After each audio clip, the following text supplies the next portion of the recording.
सवाल है, कल जहां तक हुआ था उसके आगे से हम कंटिन्यू करते हैं। सवाल है, प्रकृतिम यान्ति भूतानि निग्रह किम करिष्यति।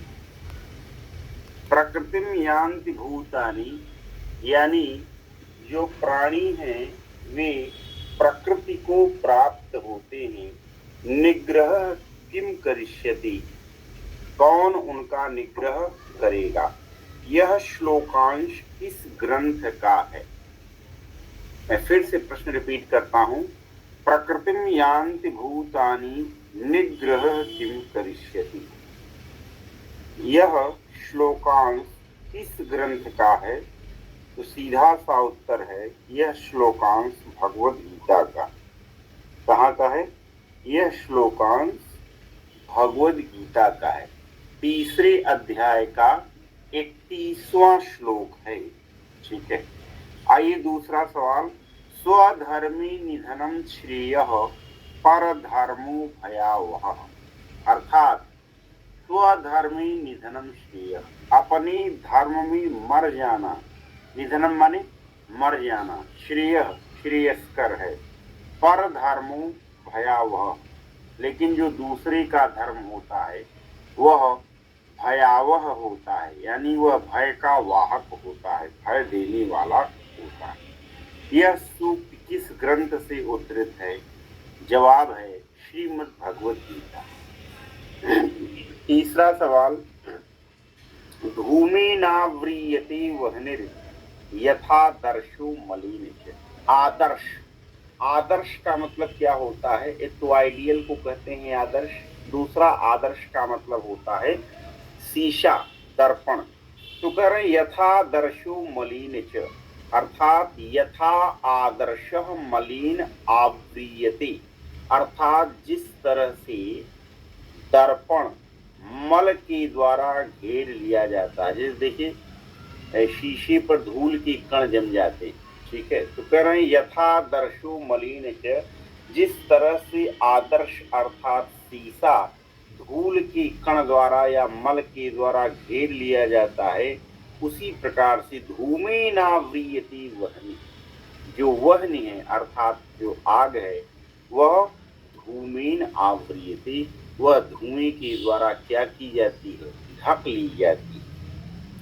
यथोल्बेना वृतो गर्भः, तथा जिस तरह से गर्भ उल्ब के द्वारा आवृत कर लिया जाता है, ढक लिया जाता है। अर्थात जैसे बच्चा माँ की गर्भ में होता है तो एक उसमें झिल्ली होती है जिसको उल्ब कहते हैं। वो उल्ब जो है उसको चारों तरफ से क्या करता है, घेर लेता है। जैसे ओजोन की परत है, वेदों में ओजोन के लिए महदुल्ब शब्द आया हुआ है। क्या आया है, महत प्लस उल्ब बराबर महदुल्ब। यथोल्बेना वृतो गर्भः, उस जिस तरह से उल्ब के द्वारा गर्भ ढक लिया जाता है, तथा तेन इदम आवृतम, उसी तरह से उस अज्ञान के द्वारा यह जो ज्ञान है वह ढक लिया जाता है। तो धूमे नाव्रियते महनिर, धूमे नाव्रियते वह्निर यथा दर्शो मलिन च, यथोल्बेना वृतो गर्भस्तथा तेनि दमावृतम। इस श्लोक में इदम शब्द किसके लिए प्रयुक्त है। तो इसका सही उत्तर क्या है, इदम शब्द उसी तरह से यह उसके द्वारा ढक लिया जाता है। श्लोक प्रश्न संख्या था 63। ठीक है, तो आत्मा इदम आवृतम, उसी तरह से जो आत्मा है वह उस अज्ञान के द्वारा ढक लिया जाता है। ठीक है, तो यहाँ पर इदम शब्द किसका वाचक है, इदम शब्द आत्मा का वाचक है। इदम शब्द ज्ञान का भी वाचक हो सकता है, लेकिन चूंकि विकल्प में आत्मा दिया हुआ है तो आत्मा है। ठीक है, भरतर्षभ गीता में किसके लिए प्रयुक्त हुआ है। भरतर्षभ का मतलब क्या होता है, भरत प्लस ऋषभ बराबर भरतर्षभ, भरत प्लस ऋषभ बराबर भरतर्षभ। तो कह रहे हैं कि भरतर्षभ गीता में किसके लिए प्रयुक्त हुआ है? तो भरतर्षभ शब्द यानी भरत श्रेष्ठ शब्द प्रयुक्त हुआ है अर्जुन के लिए। किसके लिए प्रयुक्त हुआ है? अर्जुन के लिए। फिर प्रश्न आता है, इंद्रियाणि पराण्याहुः इंद्रियेभ्यः परम मनः मनसस्तु परा बुद्धिर् यो बुद्धेः परतस्तु सः। क्या मतलब है इसका? इसका मतलब है इंद्रियाणि पराणि आहु।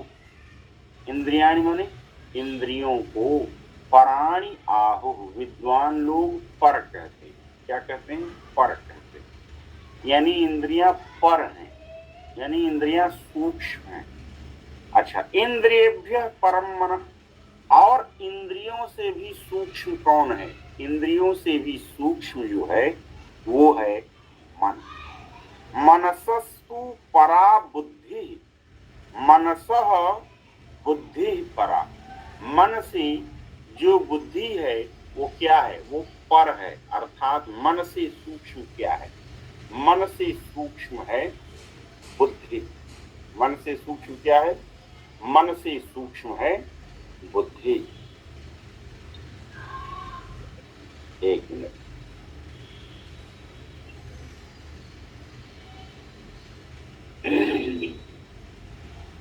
मन से श्रेष्ठ क्या है? मन से श्रेष्ठ है बुद्धि। मन से पर क्या है? बुद्धि। यो बुद्धि परतः तु सह, तु माने किंतु, यो बुद्धि परतः, जो बुद्धि से भी पर है वह क्या है? वह सह, वह क्या है? वह आत्मा है। यह श्लोक किस ग्रंथ का है? ये श्लोक भी भगवद गीता का है। ठीक है, अगला श्लोक चलते हैं। मनुष्य पापाचरण। तो कुल मिला के बात यहाँ समझने की क्या है कि सबसे मतलब इंद्रियों से भी जो सूक्ष्म है वो मन है, मन से भी सूक्ष्म जो है बुद्धि है, बुद्धि से भी सूक्ष्म क्या है? आत्मा है। तो इस तरह से सबसे अधिक सूक्ष्म क्या है? आत्मा। उससे कम सूक्ष्म क्या है? बुद्धि। उससे भी मतलब सबसे अधिक सूक्ष्म क्या है? आत्मा। उसके पहले किसका कौन कौन आता है? बुद्धि। बुद्धि से पहले कौन आता है? मन। मन से पहले कौन आता है? इंद्रियां। यानी इंद्रिय से अधिक सूक्ष्म मन, मन से अधिक सूक्ष्म बुद्धि, बुद्धि से अधिक सूक्ष्म आत्मा। ये क्रम है। तो इंद्रियाणि पराण्याहुः इंद्रियेभ्यः परम मनः परसस्तु इंद्रियेभ्यः परम मनः मनसस्तु परा बुद्धि यो बुद्धि परतस्तु सः। तो सः कौन है? वो आत्मा। फिर आइए अगला है, मनुष्य पापाचरण किससे प्रेरित होकर के करता है? 66वां सवाल है। तो आप जानते हैं कि अत केन प्रयुक्तोयम पापम चरति पुरुषः। गीता में अर्जुन ने सवाल किया है कि अथ केन प्रयुक्तोयम पापम चरति पुरुषः, यह जो पुरुष है यह किससे प्रेरित होकर के पापाचरण करता है? तो भगवान श्री कृष्ण उसका जवाब देते हैं, कहते हैं काम ईश क्रोध ईश रजोगुण समुद्भव, कि रजोगुण से उत्पन्न होने वाला जो काम है, जो क्रोध है, ठीक है ना, उसी से प्रेरित होकर के पुरुष क्या करता है? पुरुष पापाचरण करता है।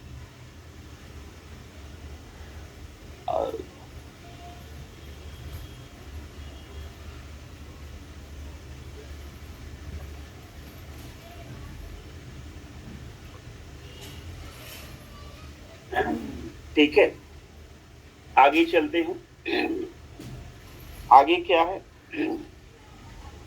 कहते हैं कि मनुष्य पापाचरण किससे प्रेरित होकर के करता है? तो मनुष्य पापाचरण काम और क्रोध से प्रेरित होकर के करता है। फिर है कर्मों का आचरण किस रूप में करना चाहिए? प्रश्न है कर्मों का आचरण किस रूप में करना चाहिए? 67वां सवाल है। तो कह रहे हैं गीता में बताया गया है कि अनासक्त होकर के, अर्थात आसक्ति रहित होकर के कर्मों का निष्पादन संपादन करना चाहिए। ठीक है, योग दुखों को हरने वाला होता है। किसका योग? तो कहा युक्ताहार विहारस्य, यानी युक्त आहार विहार करने वाले व्यक्ति का योग जो होता है वह दुख को हरने वाला होता है। यानी जो उचित मात्रा में आहार लेता है और उचित मात्रा में ही विहार करता है। अच्छा, फिर क्या है? युक्त चेष्टस्य कर्मसु, जो कर्मों में उचित मात्रा में चेष्टा करता है। युक्त स्वप्नावबोधस्य, और जो उचित मात्रा में स्वप्न लेता है यानी सोता है और उचित मात्रा में ही जगता है। योगो भवति दुःखः, ऐसे व्यक्ति का जो योग होता है वह दुखों का हरण करने वाला होता है। भगवत गीता की इस पुस्तक में भी यही लिखा है कि दुखों का नाश करने वाला योग तो यथा योग्य आहार विहार करने वाले का, कर्मों में यथा योग्य चेष्टा करने वाले का तथा यथा योग्य सोने और जगने वाले का ही सिद्ध होता है।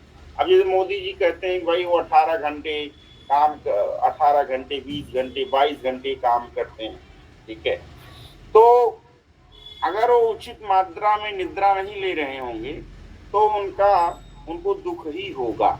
उनका योग जो होगा ना उनके दुख को हरण करने वाला नहीं होगा। इसलिए उचित मात्रा में कम से कम 6 घंटे, अधिक से अधिक 8 घंटे नींद लेनी चाहिए। ठीक है, आगे चलते हैं, कम से कम 100 क्वेश्चन तो हो जाए। फिर है 96वां श्लोक, यथा दीपो निवातस्थो नेंगते सोपमा स्मृता। यह अंश किस ग्रंथ से उद्धृत है? यह अंश भी भगवत गीता से उद्धृत है। यह भगवत गीता का 19वां श्लोक है, जिसका अर्थ है यथा दीपो निवातस्थो। निवातस्थ, निवात माने निर्वात कहिए, निवात कहिए, एक ही बात है। निवात माने निवातस्थ, निवातस्थ माने वायु से रहित स्थान में, ठीक है, यानी यहाँ पर वायु का आवागमन बहुत तेज न हो रहा हो। तो जिस प्रकार वायु रहित स्थान में दीपक चलायमान नहीं होता, तो यथा दीपो निवातस्थो न इंगते, न इंगते माने हिलता डुलता नहीं है, सोपमा स्मृता, वैसी ही उपमा स्मृत की गई है। किसकी? तथा योगिनो यत चित्तस्य युञ्जतो योगमात्मनः। वैसी ही उपमा परमात्मा के ध्यान में लगे हुए योगी के जीते हुए चित्त की कही गई है। क्या? वैसी ही उपमा परमात्मा के ध्यान में लगे हुए योगी के जीते हुए चित्त की, मान जिस चित्त को उसने जीत लिया है, ठीक है, जीते हुए चित्त की कही गई है। योगिनो, योगिनो यत चित्तस्य युञ्जतो